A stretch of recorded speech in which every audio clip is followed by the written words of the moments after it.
Assalamu alaikum. I'm sorry about the fact that this is now the continuation of the part 20, which would have been video 21, but because we skipped, I think, 17, so it's now running in line. The last one was we ended off at, I think, with 10, question 10, which is the first question migrated to, and that is to Abyssinia, in Africa. But I also missed out the number 6 I saw on the other video. The cave we spent nights in, number 7 actually, the first message, number 7. Number 7 goes with B, which is Iqra bismi rabbika alladhi khalaq, those first 5 verses of that particular surah, right? So that was 10, that was the last one. The wife died at the age of, Nabi Muhammad Sallallahu wife, 11. 11 is H. Okay, so let's see what H is. She also died at the age of 63. Nabi Muhammad Sallallahu also died at the age of 63. Allah grant him highest places in the Jannah, inshaAllah. Number 11, taken by Allah subhanahu wa ta'ala through space. Okay, 12. So 12 will go with F, and F will be the Mi'raj, as we know, the Mi'raj,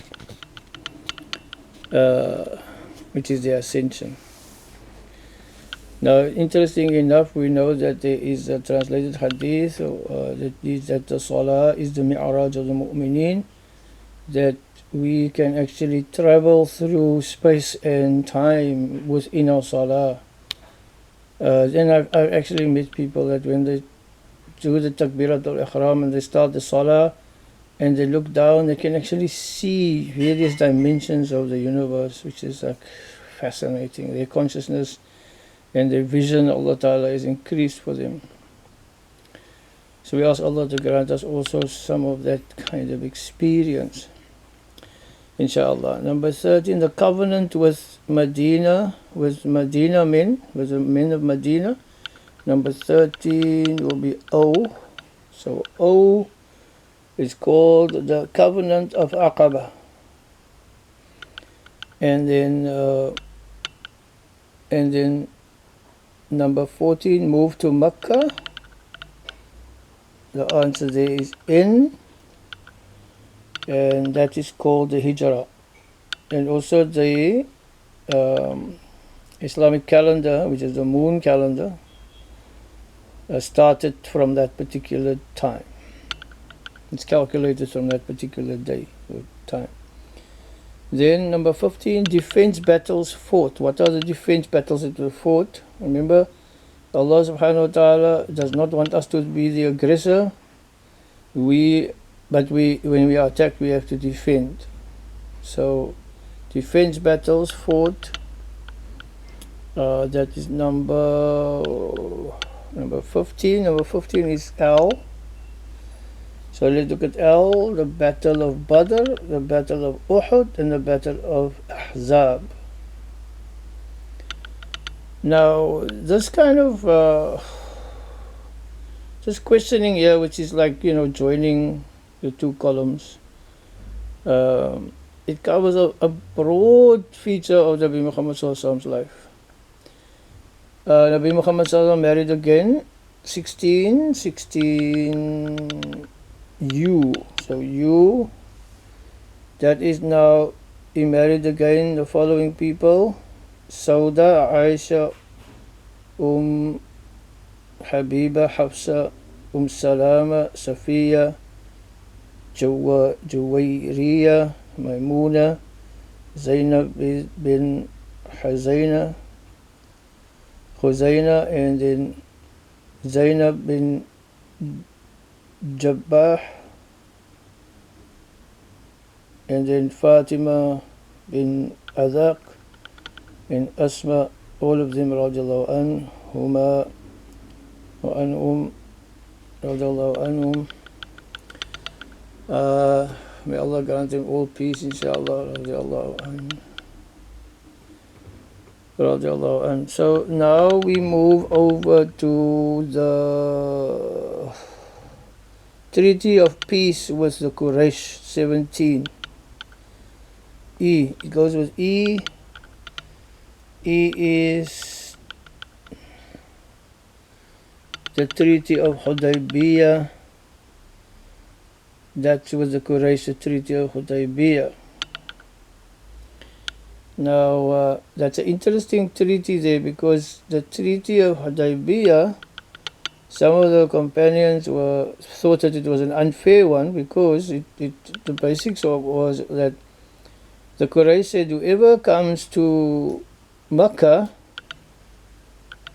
cannot go back to Nabi Muhammad sallallahu alaihi wasallam. If he had moved to Medina, whoever comes from Medina to Makkah, they cannot go back.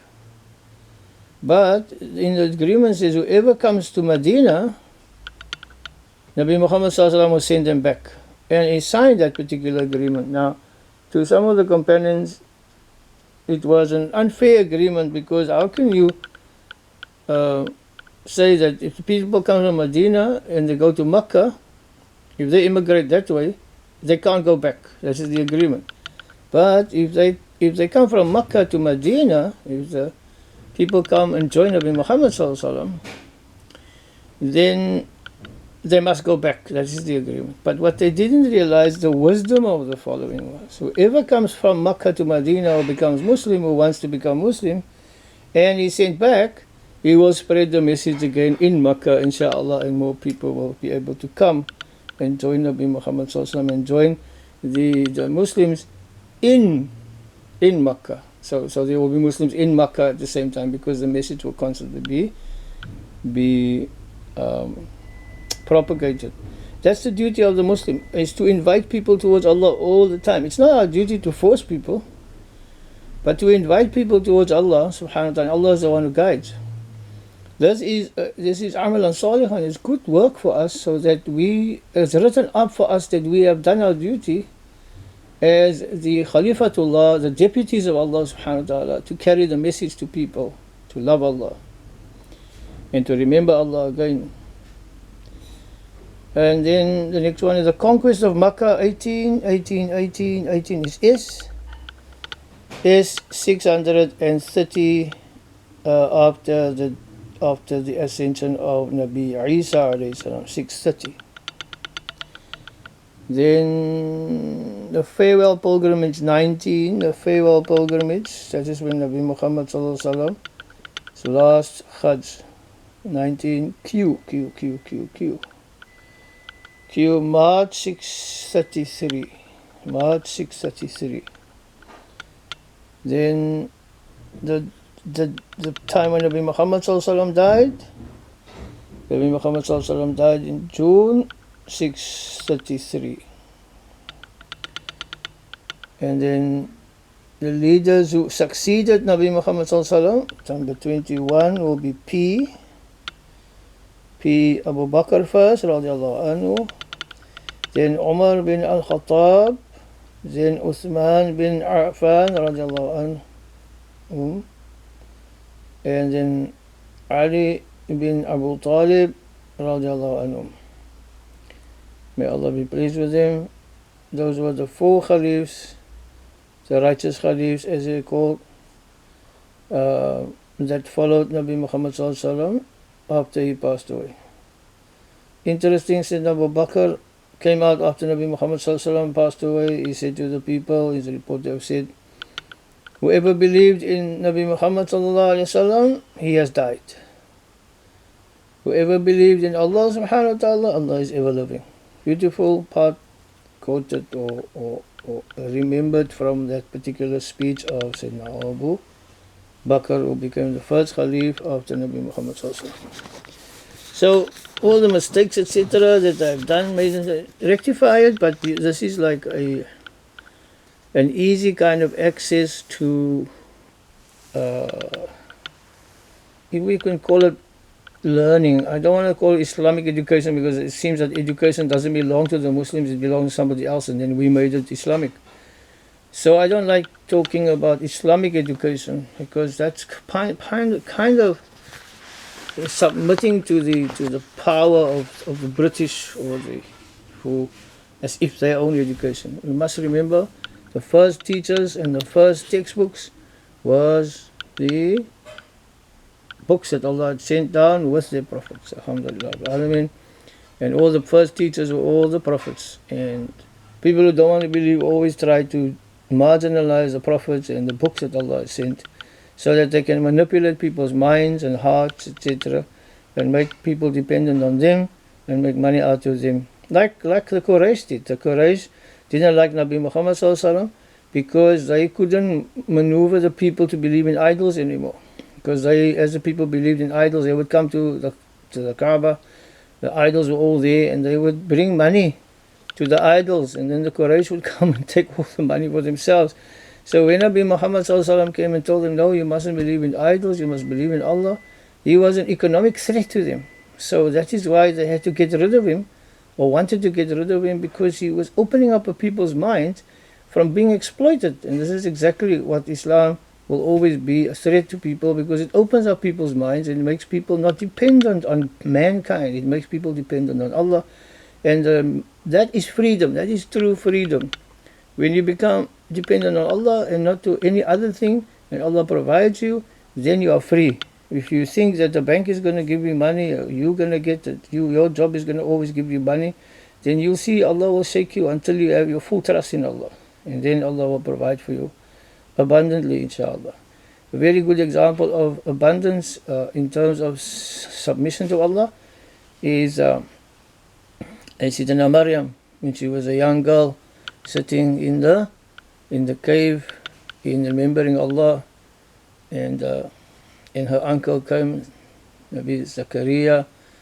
He came and he said he saw there's food next to her, and he said, how come there's food next to you? I'm coming here to bring you food. And what you notice also is that food was out of season. It didn't belong to the season. In other words, it couldn't have grown in the area or in the country that they were in. So he asked, how come you have rizq? And she said, Allah provides rizq to whom He pleases abundantly. Her food came straight from the Jannah. Now that is on another level of thinking. This is what Islam is about. When you remember Allah, Allah will remember you. And if you make zikr to Allah, the sama will give you rizq.